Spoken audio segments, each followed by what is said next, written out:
And we're live. Yes, welcome. Good evening to you, Zimbabwe, and welcome once again to Zimbabwe Daily. And tonight we have a very interesting show right here on Zim Daily. I just want to take this time to welcome you. It's going to be quite interesting as we go through some of the events that have been happening. As you know, Zimbabwe is always right in the front pages, and tonight it's not anywhere different. We are going to be unpacking some of the human rights issues that we have been seeing the past few weeks. Tonight on the program, we have Dewa Mavinga. He's the Human Rights Director, Human Rights Watch Director for Southern Africa. He is with the Africa Division of Human Rights Watch. Dewa is more than 10 years research and advocacy experience on Zimbabwe and as well as Southern Africa. Before joining Human Rights, Mr. Mavinga worked as the Regional Director or Regional Coordinator for Crisis in Zimbabwe Coalition based in Johannesburg, South Africa. In 2012, Mr. Mavinga co-founded the Zimbabwe Democracy Institute, a public policy research think tank based in Harare. He's a recipient of the British Chevening and Canon Collins Trust Scholarship. He holds a Bachelor's of Law degree from the University of Zimbabwe and a Master's Law degree in International Human Rights from Essex University in the United Kingdom. We are going to have a show different. This is going to be different from many other shows that you have seen here on Zim Daily. We're going to be giving you an opportunity to call in or rather chime in if you have any comments that you may want to pass regarding the human rights situation in Zimbabwe and the rest of Southern Africa. With me tonight is Mr. Dewa Mavinga. As you have all already heard from me in the intro there, we are live and we're coming to you here from the United Kingdom. Mr. Dewa Mavinga, can you hear me? I can hear you. Thank you for having me on the show. Thank you. Yes, and welcome once again to the show. I know you are a very well-seasoned human rights advocate, and you are based here in the United Kingdom. And thank you for joining us tonight. Mr. Mavinga, do you just want to give us a brief background of what you've been up to in terms of human rights, especially for what you're responsible for in South Africa, in the southern part of Africa? What's been the signals that we're getting in terms of human rights in general? Yeah, thank you. As Southern Africa Director at Human Rights Watch, I look at human rights conditions across Southern Africa, the human rights situation, and ways to improve the protection and respect for human rights. So to begin with, we know that many countries in the Southern African Development Community, SADC region, have got national constitutions that protect human rights in their Bill of Rights section. And we also have, key human rights institutions in most of these countries. For example, Zimbabwe has the Zimbabwe Human Rights Commission, whose mandate is to look at human rights. South Africa also has the South African Human Rights Commission, the same with Swaziland, now Eswatini, Malawi, Zambia, and so forth. So there is, on paper, a commitment to human rights respect. Every single constitution of each country protects human rights. Right. But the problem comes when it comes to the implementation of those human rights values. This is not happening, and it's for different reasons in different countries. Right. In Zimbabwe, for example, the biggest human rights challenges include that we have 60% of the population, about 8.6 million people, who are facing starvation this year with no access to food, who are depending on food aid from donors and well-wishers. And that's a massive abuse of rights, the right to food. We have in Zimbabwe a collapsed health system, which means that people do not have access to the right to health here. Hospitals are there, they are open, but they are not functional. Health workers are not working properly. There are no medicines in hospitals, and it's a huge human rights challenge. We also have, civil and political rights abuses when you talk of, people protesting peacefully, and then there is heavy-handed use of violence by the police and other security forces. And in this context, you need to know that, in this year, the biggest problem has been the global COVID-19 coronavirus pandemic, which has affected everyone globally. But the way in which countries in Southern Africa have responded have also resulted in human rights abuses. So, for example, the way in which the police and the army have used the heavy-handed methods to enforce national lockdown regulations has been a big issue in Zimbabwe and in South Africa.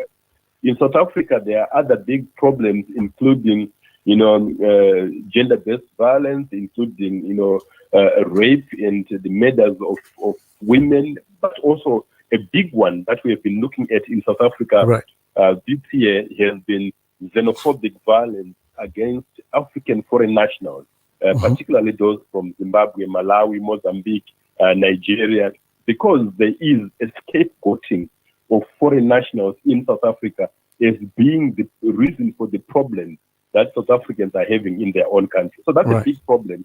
And the police in South Africa have failed to protect the refugees and asylum seekers and to arrest and punish those responsible for xenophobic violence. So that's the other big problem that we have. Of course, we know that for the girl child, another big issue is child marriages across Southern Africa. And this has been made worse by the current poverty, the impact of the coronavirus pandemic, and the numbers are now rising of girls out of school and girls being handed over in child marriages as a way, possibly by thinking that it's a way to escape poverty, when in fact they are causing massive abuses of the rights of the girl child. Right. That's quite interesting. You bring some very interesting points, especially around the COVID-19, the way the governments, especially in Southern Africa, implementing these regulations. We've seen quite a lot happen, and I just wanted to comment on what the recent elections in Tanzania. I'm sure you've been following. Magufuli got re-elected. I believe some of the reports that I've seen, he got almost 99% of the vote. What sort of human rights issues have you seen, at least for countries like Tanzania, especially given that they just held an election, and we're told that in the case of Zimbabwe, they cannot hold elections because of COVID-19 issues.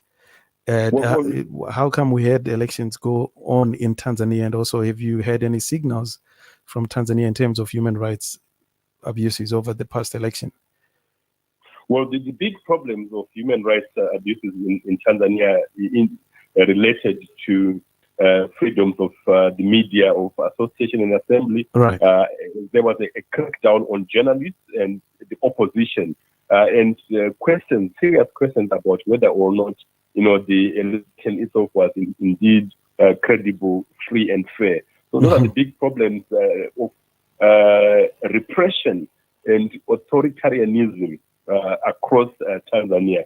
But I want to say that, the idea broadly has been that, the right for people to go to elections should be respected, and that when elections have to go on, what is important is for the authorities to put in place measures that, ensure that voters are not unnecessarily exposed to COVID-19. So we have had elections. Malawi held a presidential election within the context of COVID-19. But what we were saying as Human Rights Watch is that ensure that there is social distancing for voters, that there is, hand sanitization, you're creating sufficient space, and people are observing high levels of public hygiene. That's what's important in terms of also access to water, clean water for people to be able to maintain these high levels of public hygiene. So that's one of the challenges that we have seen. But Tanzania has also had to grapple with the problem of insurgency or terrorism that is actually becoming from south from Mozambique. You may be aware that in northern Mozambique, in Cabo Delgado province, a huge problem in terms of security issues of terrorism, domestic terrorism, and people being killed in their hundreds and their thousands, and thousands more are being displaced. And now this problem is spreading across the SADC and Tanzania, now also on the receiving end of attacks by the armed Islamist terrorist groups. All right. Thank you very much, Mr. Mavinga. In case you're joining us, we are live here on Zimbabwe Daily. We are speaking to the Human Rights Watch Director for Southern Africa, Mr. Dewa Mavinga, and he's just been giving us a brief background of what's been happening in the region that he's responsible for, which is the southern part of Africa. Now, coming home to Zimbabwe, Mr. Mavinga, as you know, there has been quite a lot happening, especially when we come to our home country of Zimbabwe. And I know recently, the past few weeks, there's been quite a lot around abductions. We've had quite a lot also on other issues. I don't know how corruption ties in with human rights, but we have been hearing quite a lot from the motherland. What signals are you getting, at least from Zimbabwe, in terms of human rights? Are things getting worse? Are we getting more and more reports of human rights abuses? How does it compare with the rest of Southern Africa? Well, if you look at the military coup in November 2017 and the sense of hope that the ordinary Zimbabweans had, that perhaps this was a new beginning. If you take it from that point of view, Zimbabwe is doing terribly and things are getting worse by the day. I've mentioned that 60% of Zimbabweans, 8 million people, need food aid. They depend on handouts. And for the first time, more than 2.2 million people in urban areas, and they depend on food aid. Right. This is unprecedented. So that's a huge crisis. You have got also a huge water and sanitation crisis. In Harare alone, over 2.5 million people do not have access to clean water. I was actually reading earlier today about Tungwiza, where 25-year-olds in Tungwiza, some of them have never taken a shower in the city of Tungwiza because there is simply no running water. So it's a major crisis that is not being addressed. That aside, we also have serious problems of civil and political rights abuses, a rise in aspects of abductions and cases of torture of government critics, opposition leaders, of trade unionists who have spoken out and challenged and criticized the government. And these things are happening with no accountability or justice. So it means that people are not being arrested for committing these crimes. In fact, you have the government moving to put in place various laws of repression and to silence the people, to say even those that expose state security agents who are rogue in future, that will be criminalized. Protests are being criminalized. The government, the ZANU-PF, the ruling party, is moving, to amend the constitution, to put more power in the hands of the presidency, and to compromise key state institutions like the judiciary. We have had serious complaints about how members of the judiciary have become compromised and are unable to dispense justice.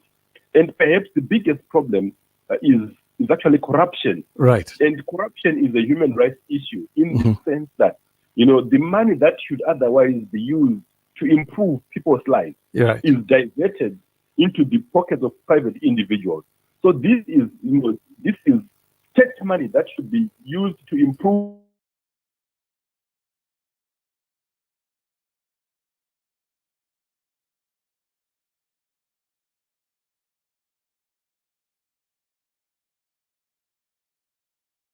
and that is state money that should benefit Zimbabwe, but it does not benefit Zimbabwe because of corruption, because individuals are looting, are plundering national resources. Right. And so you have, for example, the so-called command agriculture, billions looted through command agriculture.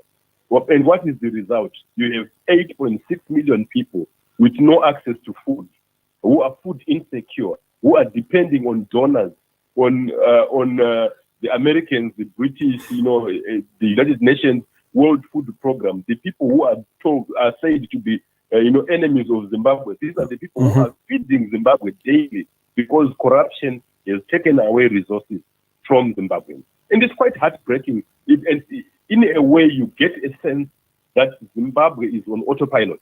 There is no leadership. The leadership is preoccupied with looting, is preoccupied with abuses, with torture, with revenge, and not with building a nation that serves everyone and that develops. Look at the education sector. Mm-hmm. It has collapsed. Right. There is no attention to the plight of teachers, what they need, how to have a functional educational system. Zimbabwe used to have one of the best educational systems across Africa, Mm-hmm. but now it's a laughing stock. It's a shell. It's just a shadow of its former self, and it's quite depressing and heartbreaking. Right. Yeah. Yes. Thanks a lot, Mr. Mavinga, for that. For that input, and I'm just trying to move on to something a bit more specific here. I don't know how much your organization has been involved in investigating the abductions. I know the government still maintains that they are not they are all fake abductions, and they especially when it comes to the MDC3. How much has your organization been involved in ensuring, or at least in investigating, whether there is any substance to the reports that were made by the MDC3, Joanna Mamombe and the like? Well, I can tell you that on the 13th of May this year, a member of parliament for Harare West, Joanna Mamombe of the MDC Alliance, right, Cecilia Chimbiri and Nesai Marova were apprehended at a police roadblock on their way from participating in a peaceful protest in Warren Park about COVID-19 and the failure by the government to support communities who are vulnerable, who had lost their livelihood. They were arrested by the police. They were commandeered to drive to Harare police station, Central Police Station. And while it's in police custody on the grounds of Harare Central Police Station, they were abducted by state security agents who were armed, some of them with AK-47 rifles. Mm-hmm. And I can assure you, in Zimbabwe, no one has access to those military-grade rifles if they are not state security. And no one abducts anyone in Harare Central Police Station unless they are state security agents.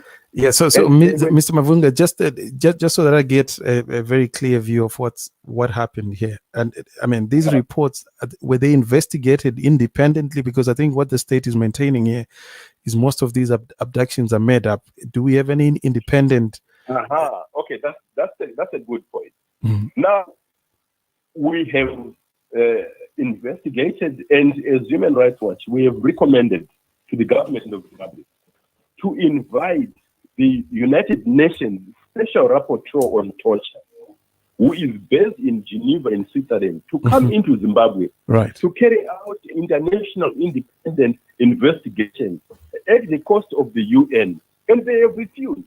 And we have said there is no independence within the state security agents, because it is the police themselves, the army and the CIO, who are involved in these abductions, so that they cannot carry out an impartial process of investigation.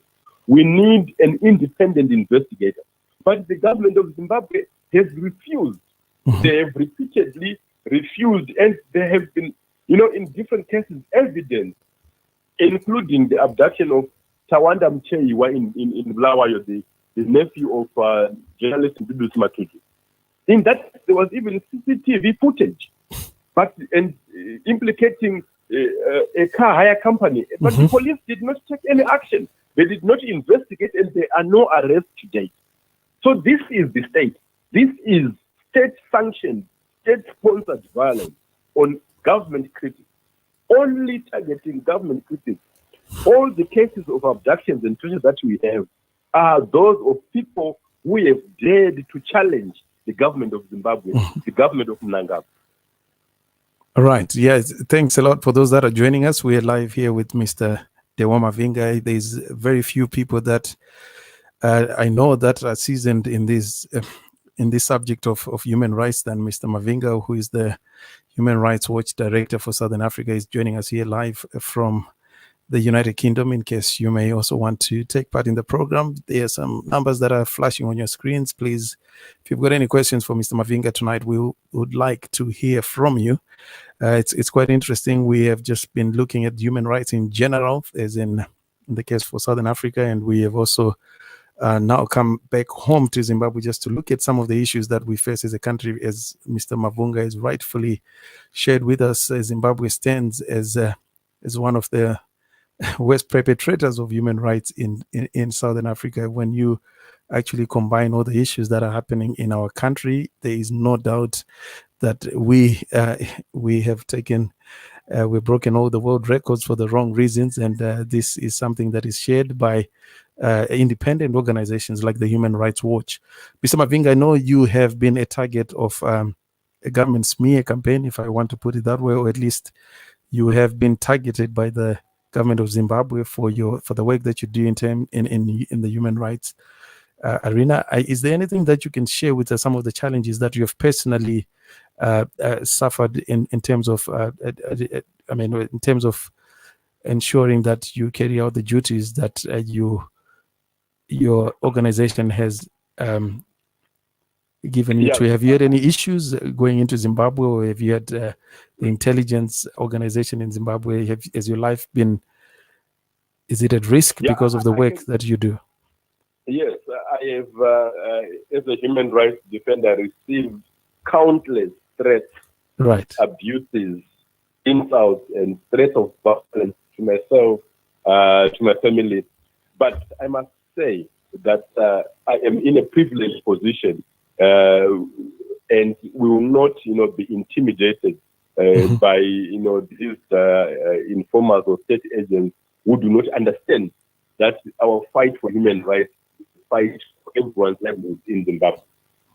My heart goes out to, the direct victims of brutality of the Mnangagwa regime, such as MP Joanna Mamuse, Cecilia Shingiri Nesaimarova, such as Ubet Masaraure, such as Tatenda Mombearara, Samantha Kuyabo, also known as Gonyet. These are victims of abduction and torture. These are people who have been abused and who have been, whose rights have been trampled upon.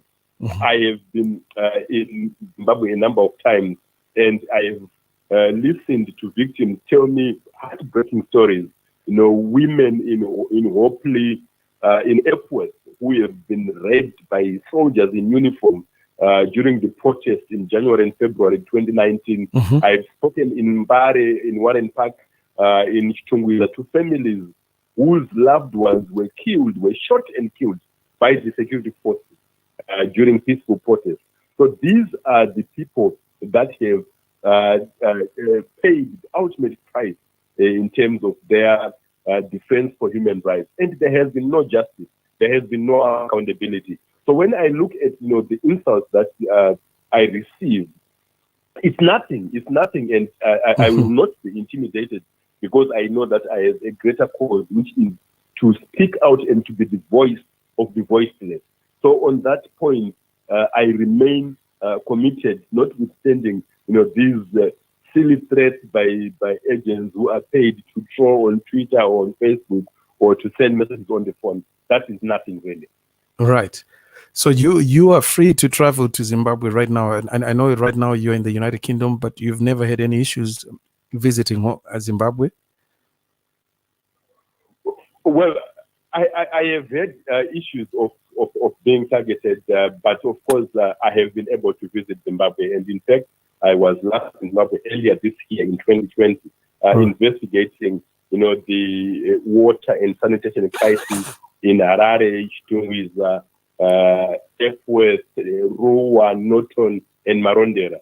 So I continue to do my work. If they want to arrest me, they can go ahead and arrest me, but that will not stop me from doing the work that I love, which is, speaking out for the rights of the downtrodden, for the rights of, dispossessed Zimbabweans who have no voice because they are under stress or they live in fear that they could be attacked after they speak out.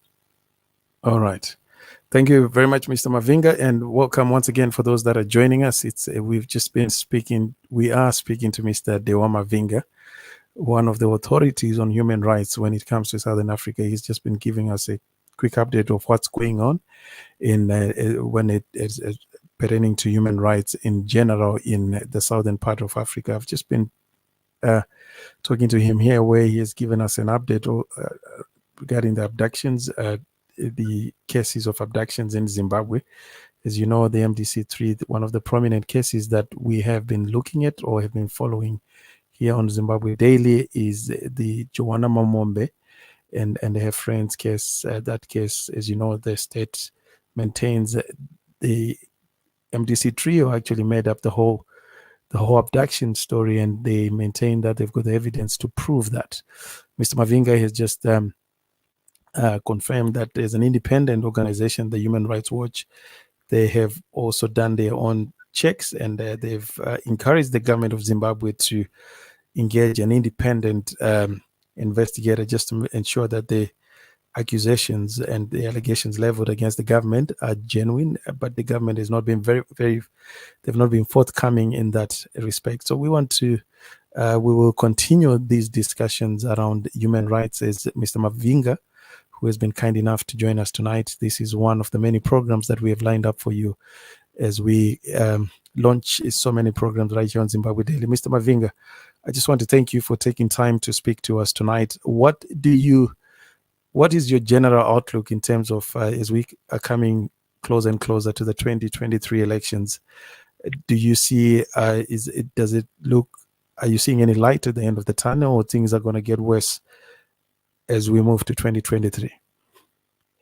Well, I must make it clear that 2023 elections, under the current condition of lack of reform, are pointless. They are the same as what we had in 2008 or in 2013 or in 2018. Right. What is needed in Zimbabwe, and this is what the opposition political parties must get clear in Zimbabwe and everyone else, what is needed are proper reforms to have truly independent and impartial institutions, including a Zimbabwe Electoral Commission that is independent. And also, look, just this year alone, the World Bank has said remittances to Zimbabwe from the diaspora is 1.7 billion US dollars.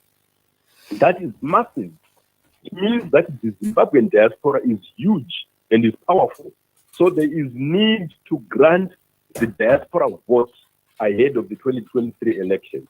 So these are the things that must be focused on by everyone, civil society, citizens groups, community groups, opposition, political parties. Everyone must demand a process and an environment that is conducive for the holding of credible, free and fair elections with no violence. What is happening now, it's a waste of time, and I don't know who would, in their right mind, go into that election believing that the electoral field is level. It's not level at all. So what, I mean, I know there's quite a few things that have been happening, especially the past few weeks with regards to the MDCT and the MDC alliance. We know that Madam Kupe is now the leader of the opposition in parliament. There's a lot of shenanigans that have happened the past few weeks. What is your take, especially when it comes to the catapulting of Madam Kupe as the new opposition figure? What's your take on that? Well, as Human Rights Watch, we did say that violence has no place in politics in Zimbabwe. At the death of former leader of the MDC, Morgan Tsvangirai, we raised concerns about the use of violence and urged the political parties, the opposition, to be respectful of non-violent methods. Now, what then happened?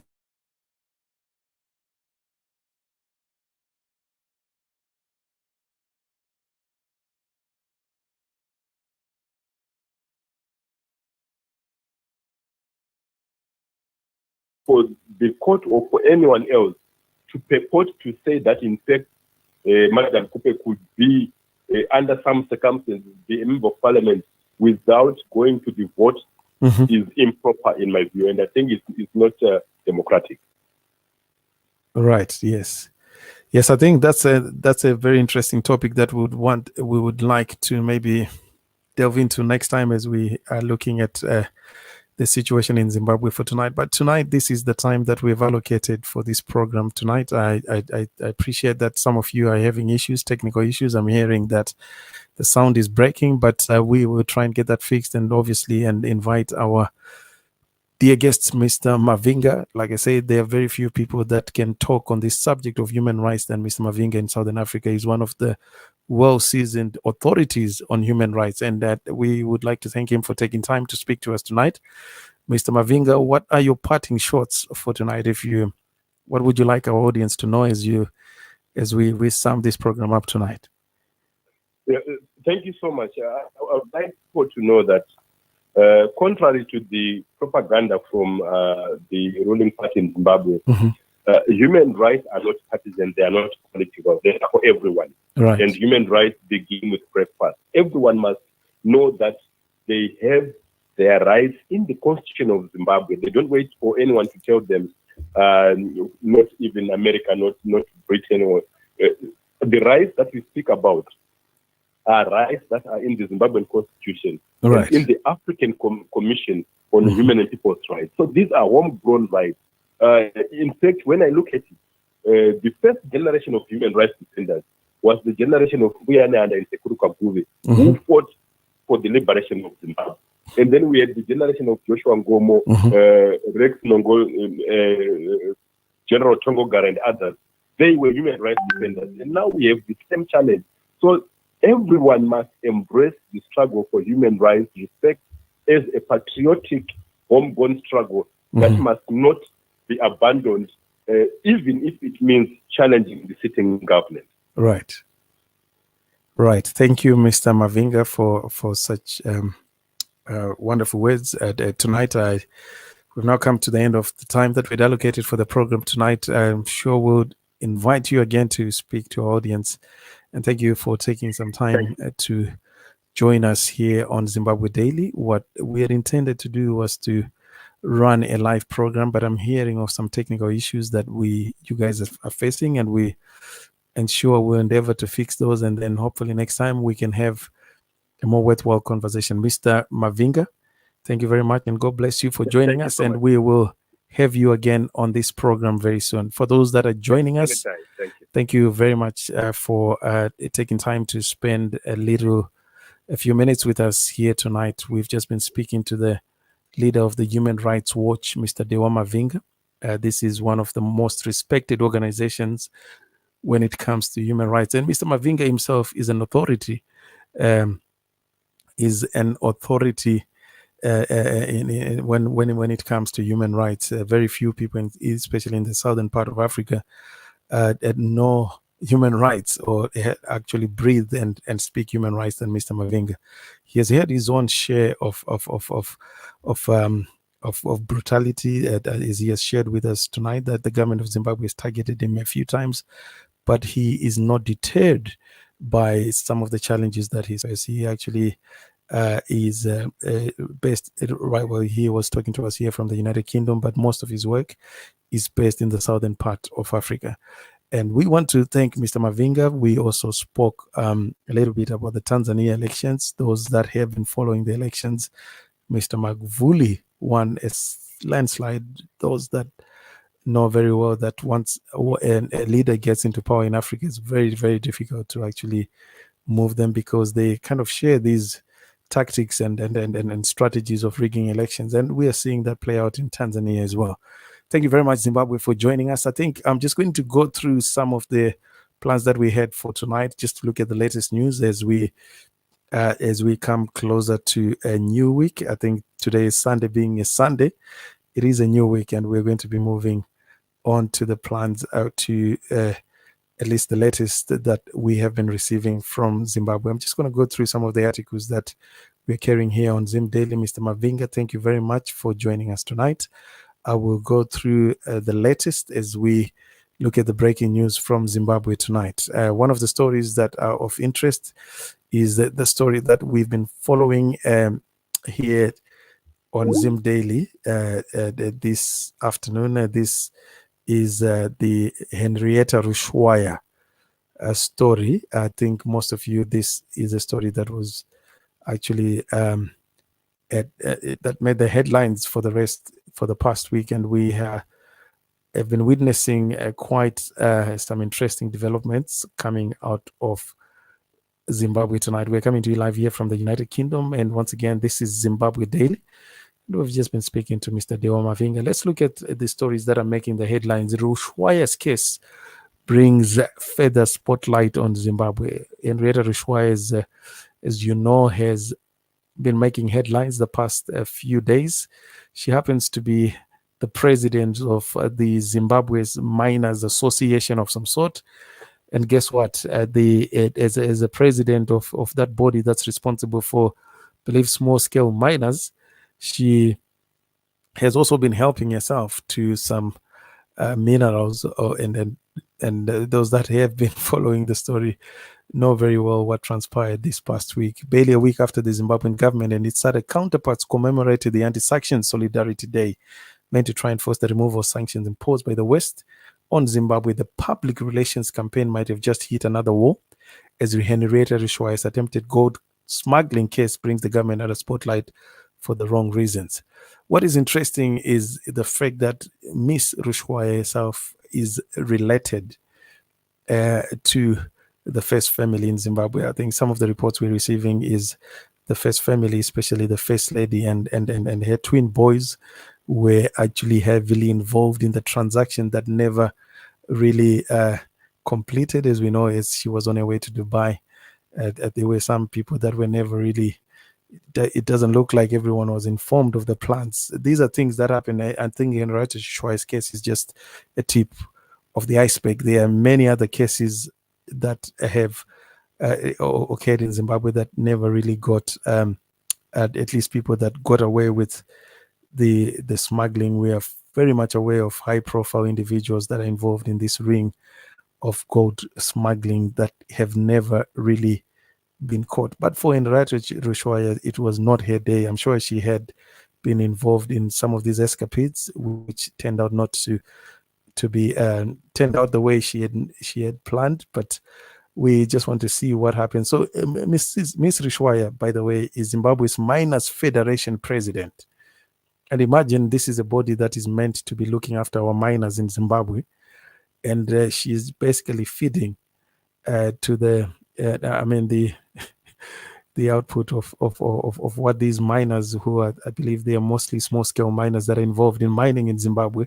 Miss Rushwaya, instead of overseeing that body, she's basically eating from the same pot, which she's meant to be ensuring that.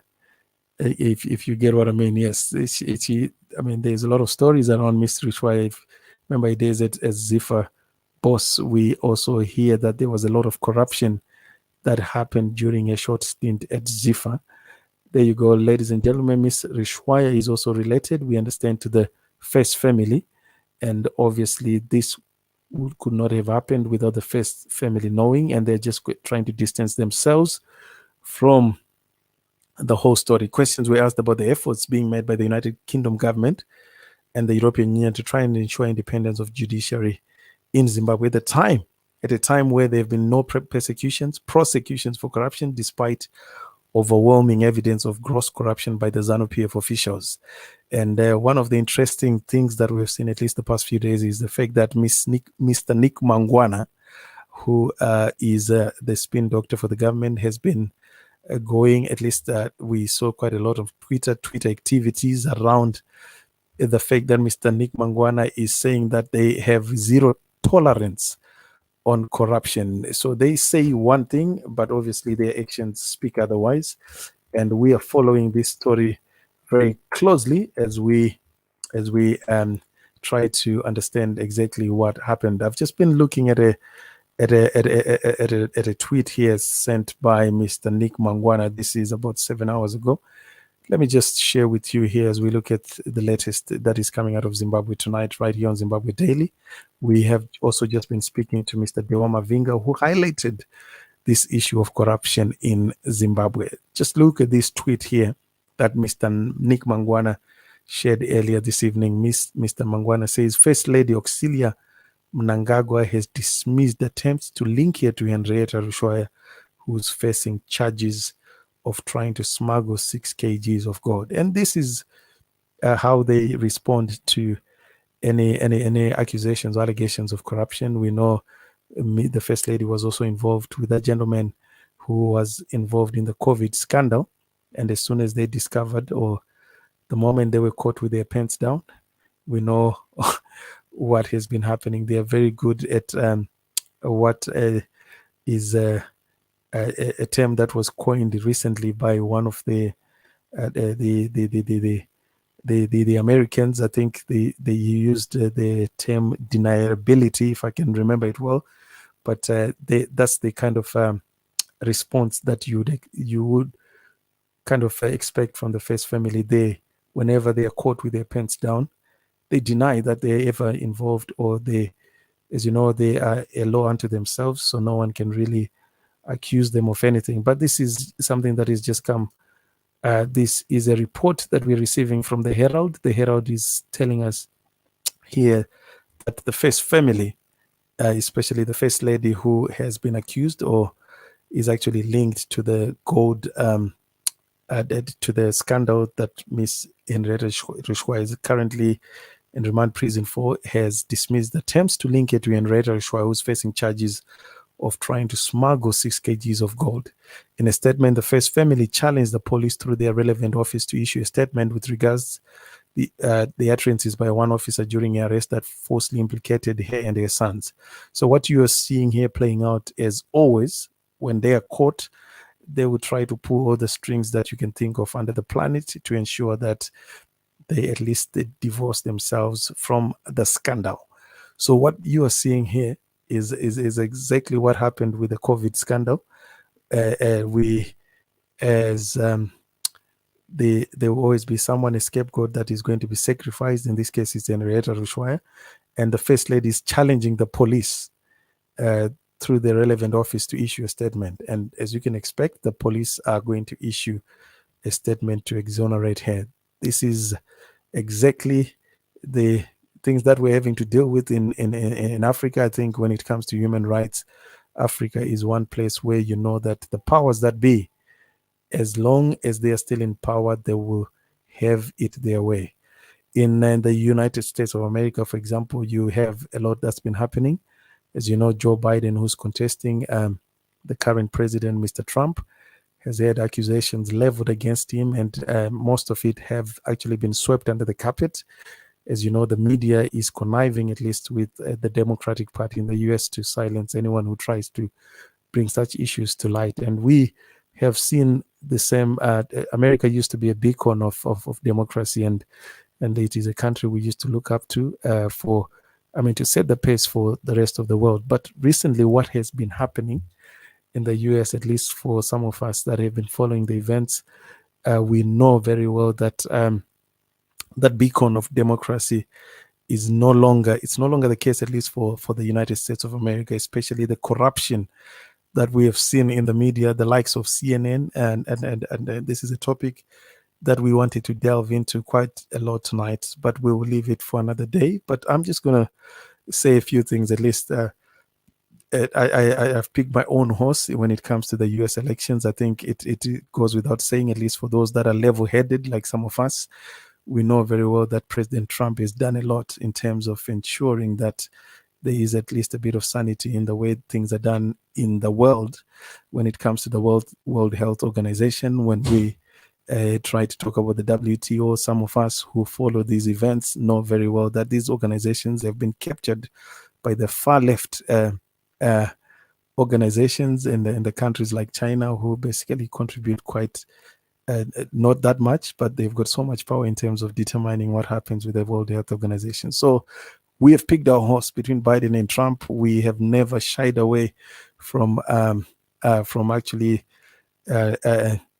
taking sides here. We think that President Trump deserves, and he still has a lot of work that he needs to complete. And we are rooting and officially endorsing President Trump for the 2020 elections. And some of you might be wondering why the hell would a small, insignificant organization like us be interested in the United States of America elections. We know very well that when the US sneezes, everyone catches a cold, they say. And I think it goes without saying, whatever happens in the United States of America has an impact on how things will play out in the rest of the world. So we have decided to pick a horse between the two players, the United States and obviously those that are involved in the current who are contesting the elections in the US. We have taken sides, and we've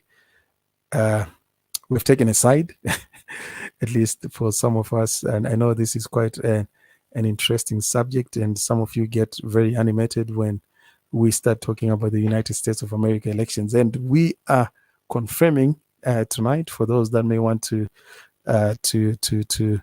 kick a fuss about why we support Trump. We've got our own reasons, and we have never shied away from our openness with regards to what is happening in the United States of America. But so much about that. But I just thought I could take a detour and talk a little bit about our position when it comes to the United States of America elections. This is something that we've been following very, very closely, and we don't feel that Joe Biden has what it takes, at least when it comes to leadership. I know that there's quite a number of you that are probably looking at me and thinking, what's wrong with this guy? But there you go, ladies and gentlemen, we have taken a side.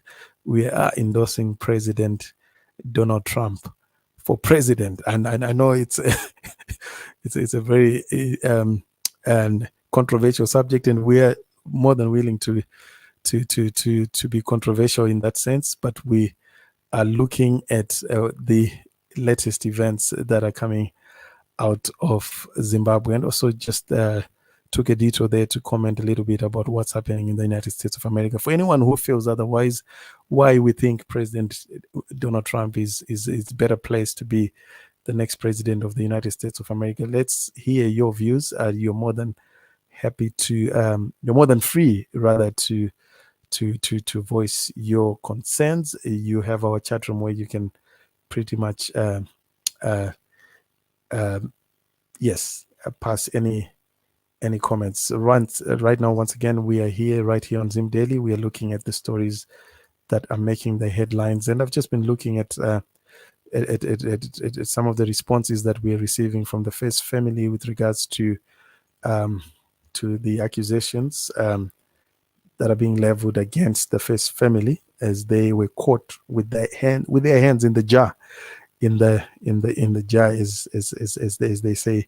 The First family has just come out guns blazing. They are saying that they've got nothing to do with the Henrietta Rushwaya, and even at some point, they even went to the length of dismissing the reports that they are related to the Rushwaya family. So there you go, ladies and gentlemen. They're even going to the point of even denying their own relatives. This is how things are turning out in Zimbabwe. And we will continue looking at some of the interesting reports. One of the interesting characters that we follow on Twitter is Nick Mangwana himself. He is a former health professional here in the United Kingdom who actually has made it, I think, for someone who was merely a health professional here in the United Kingdom, and I would say he's made it. And this is a guy was trained as a nurse, but right now he is the government spokesperson of Zimbabwe. So I respect his humble beginnings. I respect him for making it, and I've got nothing but respect for Nick Mangwana. But obviously there are things that I don't agree with. Some of the comments, especially and his position on what is happening in Zimbabwe right now, is something that we've always made clear that us and me, Nick Mangwana, seeing from a totally different hymn book, and that has always been the case. I just want to pass a comment with some of the fights, the Twitter storm between Nick Mangwana and Professor Jonathan Moyo earlier today. I was actually going through the tweet where basically Jonathan Moyo decided to pick a fight with the government, the spokesperson for the government, Nick Mangwana. Let me just see if I can find that Twitter fight, as they call it, and I'm just going to go through it. It was actually regarding this statement here that Nick Mangwana. They released this statement, I believe, yesterday. We've had a problem of name dropping in the Second Republic, and the chief secretary to the president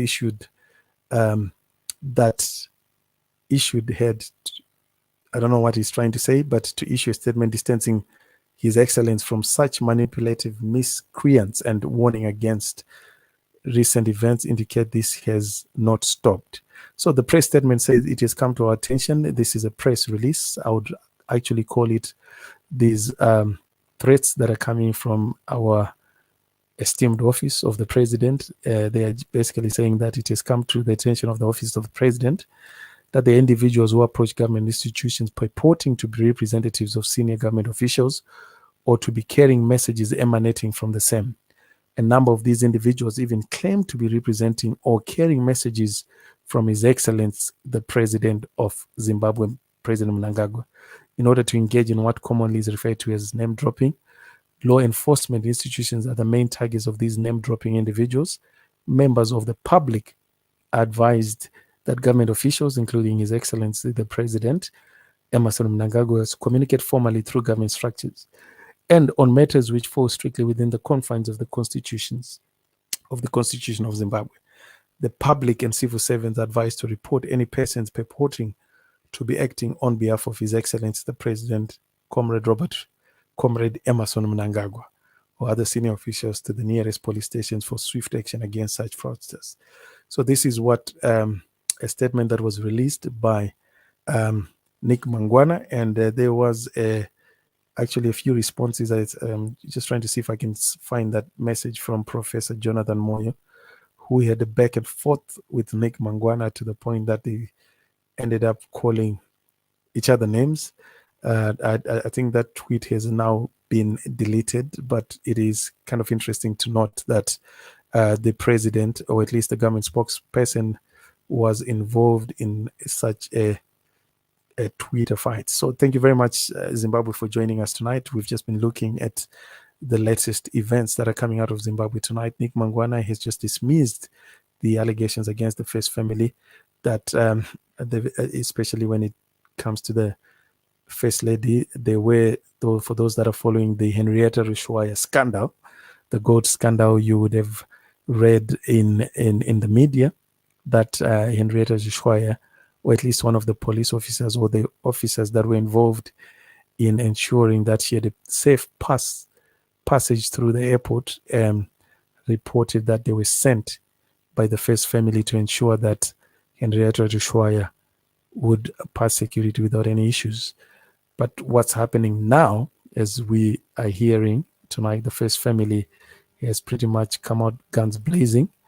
What they are saying that they have nothing to do with Henrietta Rushwaya. They've even been going to the extent of distancing themselves from the Rushwaya family. At one point, we know that President Mnangagwa himself is actually quoted in the Herald somewhere where he attended Gogo Rushwaya's funeral, and he clearly articulated the fact that they were related with the Rushwayas, but because of what has happened now, they're distancing themselves from the Rushwayas. So Zimbabwe, there you are. It's been a wonderful time having you here on Outside Broadcast. We have been looking at the stories making the headlines in Zimbabwe. We've also had a brief look at the implications of the upcoming elections in the United States of America. I know some of you are very quick to dismiss the endorsement that we've given Donald Trump. You think that it is nothing to do with us, but we know whatever happens in the US affects us whether we like it or not, especially in Africa. We, especially in the case of Zimbabwe, where we depend quite a lot on Western foreign aid. So there you go. Officially, the Zimbabwe Daily tonight is endorsing President Trump as the president of the future president of the United States of America, and we have picked our horse. And I know some of you think that Joe Biden has what it takes to be the next president. We sincerely respect your positions on that, but our position, at least for those that follow Zimbabwe Daily, know that we strongly believe that in terms of running the affairs of this world. As you know, the president of the United States is pretty much a de facto king of the world, and we have a small input there, no matter how insignificant it sounds. But we are more than happy to endorse him, because one of the reasons why we've picked Donald Trump is because he's a pro-life president. Those that follow the events in the United States, you know that the Democratic Party has moved far to the left. These are the abortion party. And as conservative Christians ourselves, we feel that any party that advocates for the killing of babies at whatever level of the development, we feel that that doesn't go well in line with what the gospel teaches us, because we, as conservatives, we are guided by the word of God. And obviously, and there are many other reasons why we support Trump. He is the first president to at least make promises and fulfill them. I know, for example, Barack Obama promised to shut down Guantanamo Bay, but as we speak today, it's still open. Those were the promises made by politicians, and they were never kept. But with Donald Trump, he is one person that we know, whatever promise that he has made, as far as campaigning, and also the promises that he made back in 2016, for the most part, he has managed to at least see through those promises. One promise that comes to mind is the promise that he made to move the embassy of the United States to Jerusalem. And as you know, as a conservative Christian myself, I know the significance of that move, as in terms of actually declaring Jerusalem as the capital city of Israel. It's the eternal capital city of Israel. And I know some of you are already kicking a fuss about this. You're more than welcome. If you want to say one or two things, we have I'm more than happy to give maybe one or two people a chance to call in, as I've just been notified that I still have a few minutes to go before we call this an evening. I'd like to hear from you, especially when it comes to the US elections. You've got our numbers on the screen. Feel free to call any number. As soon as you call, that number is going to ring right here in the studio, and I'm more than happy to have a discussion, or at least a debate, if you want to call it that way, to just look at some of the reasons why we feel that the next president of the United States will know. In fact, after in a few days, we'll know whether our endorsement holds. We might just be endorsing him, but we know very well the reasons why we're endorsing President Trump is because we are conservative Christian, and by and large, 90 or even more of Zimbabweans identify themselves as Christians. But you've got some that want the label, but obviously do not go with what it means to be a Christian. And you would hear from some quarters of the community, of the Zimbabwean community, those that feel that some of the things that we stand for as conservative Christians do not really they are not in line with the teachings of the Bible. But we feel very, very strongly about some of the issues that President Trump stands for, and the promises that he has kept. He made the promises and he has kept them. And I've just mentioned one or two there, but I'm more than happy to go through many, many other promises that he made to build the wall. I know this is a controversial topic, but we know 400 miles of that wall has been put up, and you are probably thinking, why in the world am I even talking about this? Yes, it is. Whenever the United States sneezes, we catch a cold, and we have every right to at least comment. I know our commentary here is quite insignificant, but we feel that we have a right in that respect, at least to endorse a candidate of our choice. And President Trump is the one that we're endorsing this election cycle. One of the reasons that we feel that he is a man of integrity, after going through all the Russian hoax. And for those that follow and watch CNN, you know very well that there isn't anything positive that comes out of CNN. You know, I used to follow CNN quite a lot and I probably never used to agree with many of the things that Trump stood for. But CNN kind of changed my line of thinking, because there's, no matter how bad a person is, yeah, they cannot be 100% wrong. And when you watch CNN, it is one of the channels that never says anything positive about Trump, not even once. The guy has been in power, well, at least running the country for the past 4 years. I have followed CNN. They have never said anything positive about Donald Trump, in spite of the fact that he ran one of the strongest economies in the history of the United States, if not the world. Despite him helping with the black unemployment, it was the all-time black unemployment rates, the least recorded unemployment rates in the black community in the United States of America was recorded during not Obama's time, but during Donald Trump's time. I can give you a list of these reasons, and if you think otherwise, I still have a few minutes. I can stick around if you think you have what it takes, at least, to challenge some of the things that I'm saying here on here.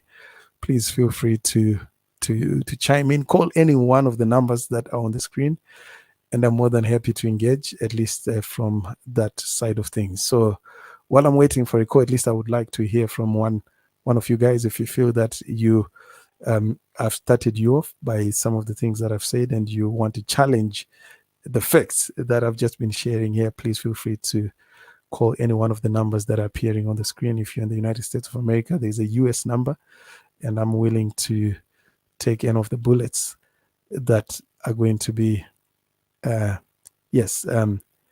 pointed at me. So let's give it a few minutes. I'm going to stick around as we wait for anyone who wants to call in to at least discuss a bit of the US elections. It's only 2 days to the greatest election of all time. We are talking about the greatest country on the planet, and you are probably thinking, what's wrong with this boy? There's nothing wrong with me, obviously. I have a position that I've taken, and I'm more than willing to engage. One of the challenges that we've seen when you try to engage with those, especially the far left, is that they do not want to engage in a civil conversation. Most of the time it ends up with either they want to silence you, as we have seen with the case of the media in the United States of America. We've never seen the media behave the way it's been behaving since the independence of the United States of America from Great Britain. We have seen the likes of CNN that we used to respect as serious news organizations. They take sides, and they've taken a side. They've put a blanket ban on anything that has to do with the Democratic Party, any negative or any genuine concerns that people raise against the Democratic Party in the US basically get swept under the carpet. Gone are the days where you used to, news organizations would give both sides of the same story and then leave it to us, the audience, to decide. But now these days, it's the likes of CNN, MSNBC, and you look at even NPR, which is one organization funded by the state. They've taken sides, and they do not even hide it anymore. In fact, CNN clearly does not even make an effort to be objective in its reporting. When it comes to Donald Trump, they have taken a side against him. And for us, we are just providing some commentary here, right here on Zim Daily, Zimbabwe Daily. It's exactly coming up to 22 minutes before 22 minutes before 8 p.m. right here in the UK. Let's hear some of the comments that are coming here. Let's see. Killing of babies, dear Lord, we do not entertain that. I see you. Thank you very much, Gogo Anata. I see your comment, and we this is also quite interesting. As you have, right? Okay, so let's just continue on that footing. I'm more than happy to engage with anyone that's willing to discuss this very interesting topic. One of the reasons why we've picked aside here is because we feel very strongly about what's happening in the US, and whatever decisions that happen in the US, whether you like it or not, you are most likely to catch a cold when the US sneezes. So I like the comment here that it's not Democratic Party, it's Republican Party. I don't know what you are referring to there, Daniel. I'm just going to spend the last 18 minutes of this program. At the top of the hour, we'll be signing out, but I just want to maybe spend a bit of some time talking about the US elections here. And we are going to continue. Yes.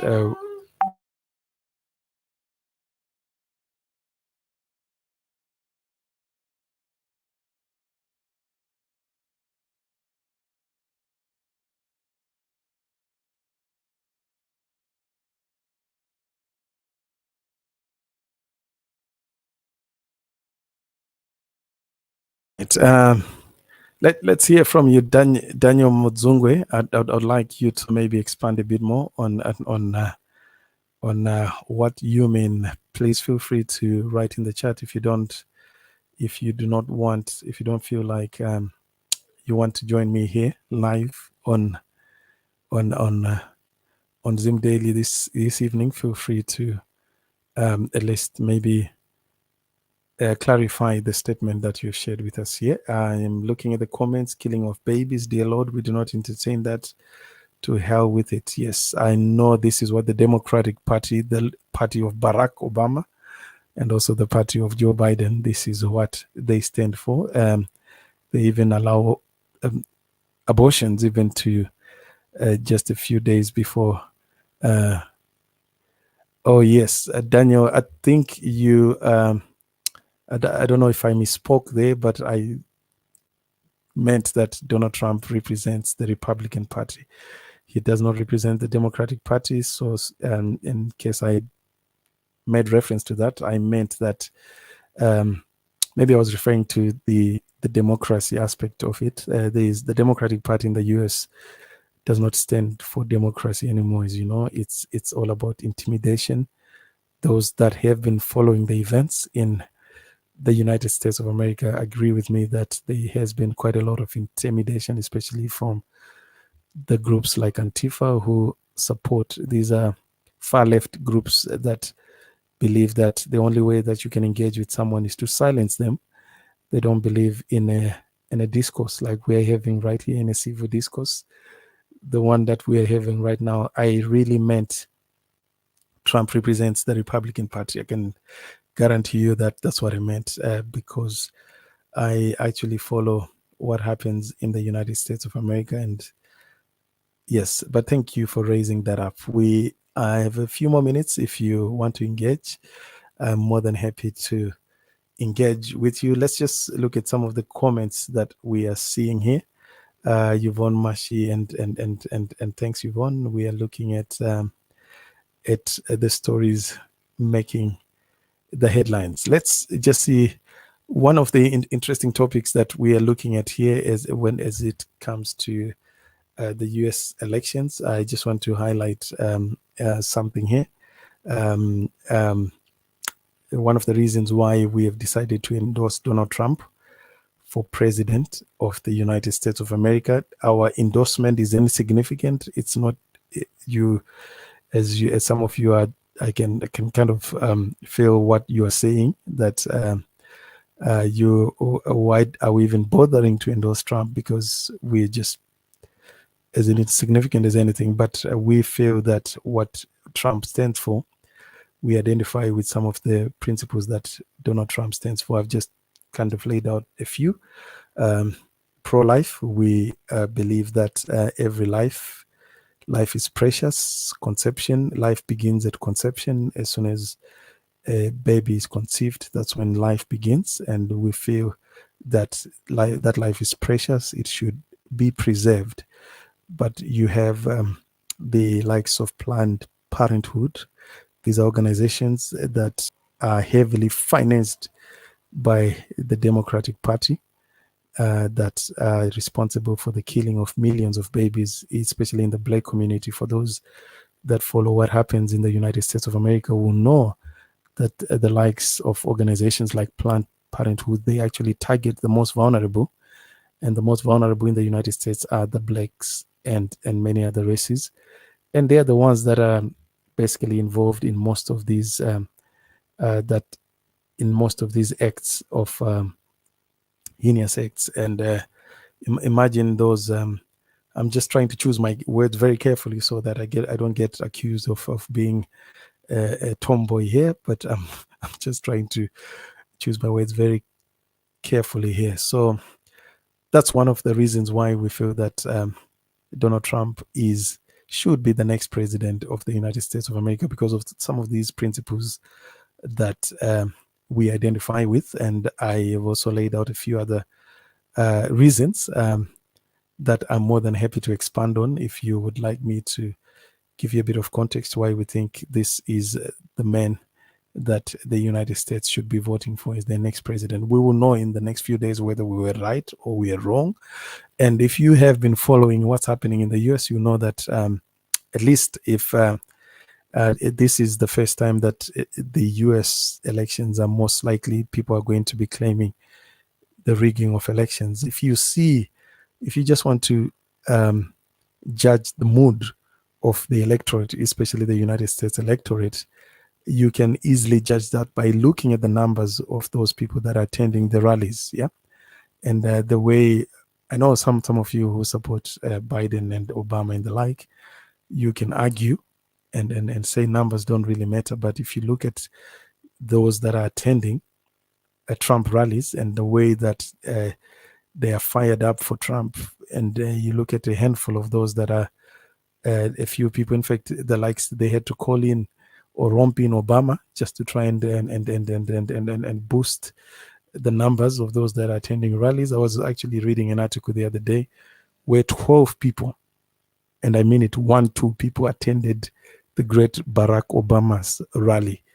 And this just shows you how fed up everyone is, especially when it comes to some of the tactics the Democratic Party has been using to silence anyone who tries to be a voice of reason out there. So the great Barack Obama, and many of you identify with, at least for me, I don't see a race. I don't look at people in terms of what race they are. I look at what they stand for.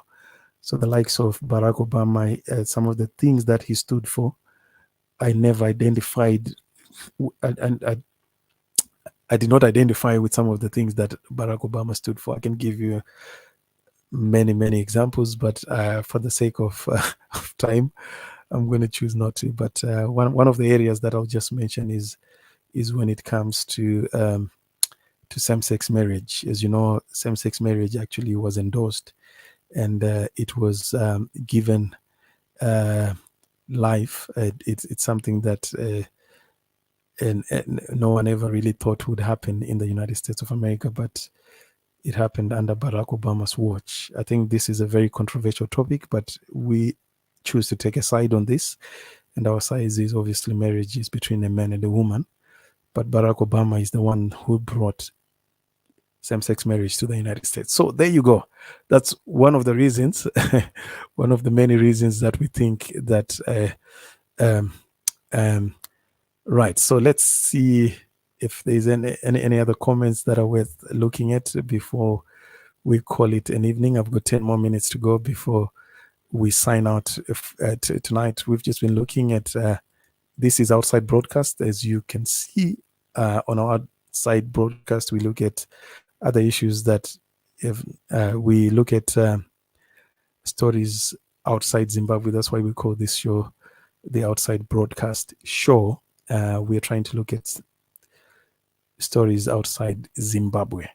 I've just been commenting there on the US elections. I know that this is a subject that gets most of you very animated, especially when it comes to Donald Trump. And we know that one of the reasons or the accusations or allegations against Mr. Trump is most people call him a racist without much substance. You cannot really pinpoint any as far as we're concerned in terms of what he did for the black man in the past 3.5 years. He's been president of the United States of America. I think he has done far much more than Barack and Biden did in 8 years in terms of black unemployment. If you look at the prison reform, there's actually an act within the US. He signed an executive order to basically reduce the prison population of the black community. Those that follow the events in the United States of America will know exactly what I'm talking about. Trump actually signed what is known as the First Act, that basically led to the release of thousands of black people that had been imprisoned that are in prisons in the United States of America. During Obama's time, the prison population, if you actually look, there's facts, you can Google this up. The black prison population actually increased. You had quite a lot of black people being thrown or being incarcerated during Obama's time than during, if you actually do a comparison between Trump's time and Barack Obama, the prison population actually skyrocketed. But we are seeing a significant, in fact, let me just put some facts here so that you know, at least for the last few minutes that I'm left with, I can at least put some, let me see if I can put some data to what I am saying. Just bear with me.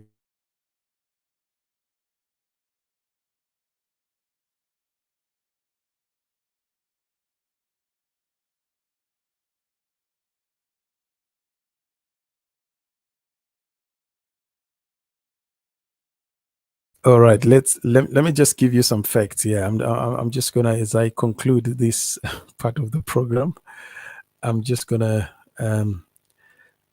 give you a bit of some facts here in terms of prison reform. Let me. This is a story that I was actually looking at. Prison reform. I am going to just show you the facts under Donald Trump, and so that you can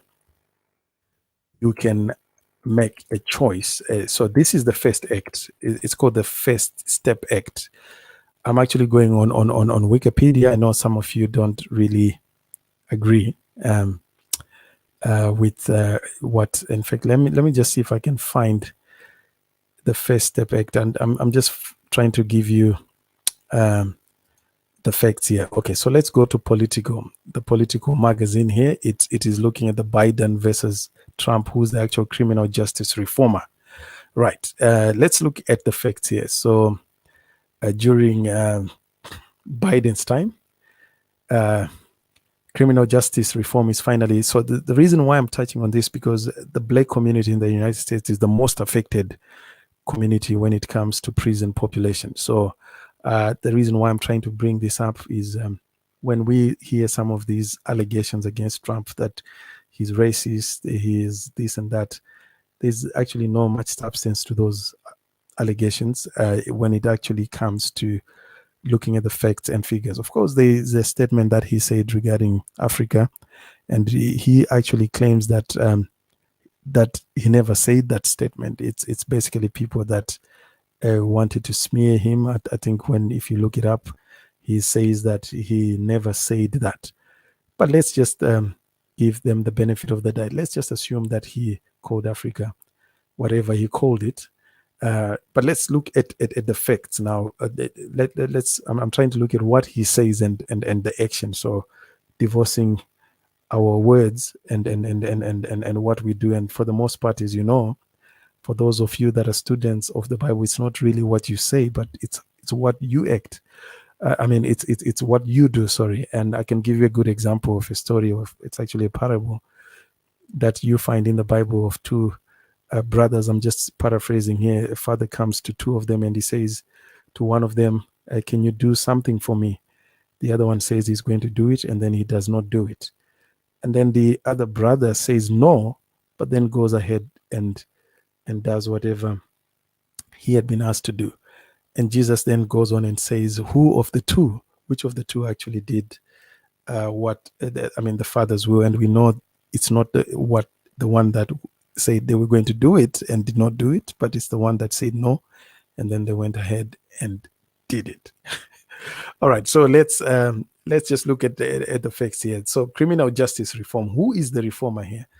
All right, so criminal justice is finally having a moment in the U.S. politics. Until recent years, candidates usually completed to look tough on crime and paint their opponents as soft. But 2020 is different. Throughout the primary, Democratic candidates, including the nominee, devoted significant space of their platforms to the ideas for fixing the criminal justice system.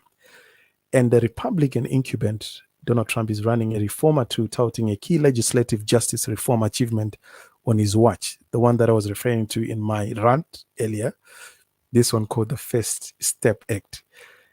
So if you actually Google this, the First Step Act, if you look at what it did to the prison population in the United States of America, you will know exactly what I am talking about. His first national television advertisement in the 2020 campaign, a 30-second spot during the Super Bowl, featured the story of a federal prisoner, Alice Johnson, who was released after Trump commuted a sentence. Politicians talk about criminal justice reform. President Trump got it done. So one of the challenges that you see as I conclude, I know that it's only a few more minutes before 2 minutes before my time is up. I just want to end on this note.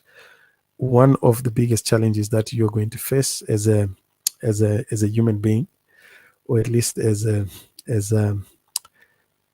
we try to make sense of what is happening around us in the world, is the fact that some people get labeled, and that label then sticks, and then no one ever really gets to go behind the facts just to find out whether whatever label that person has been given is actually there's any effect to it or any substance to the label. And this is some of us who are independent thinkers. We watch channels like CNN, and we watch Fox News, we watch all the other channels, and then we make our own minds, right?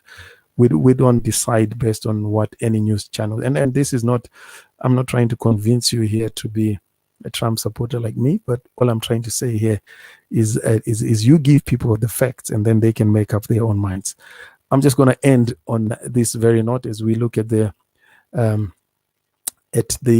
facts here. Mass incarceration. Despite a bipartisan push to reduce United States' highest in-line incarceration rate, the prison population decreased only, well, slightly, but the fact is it decreased despite, just look at this statement, yeah?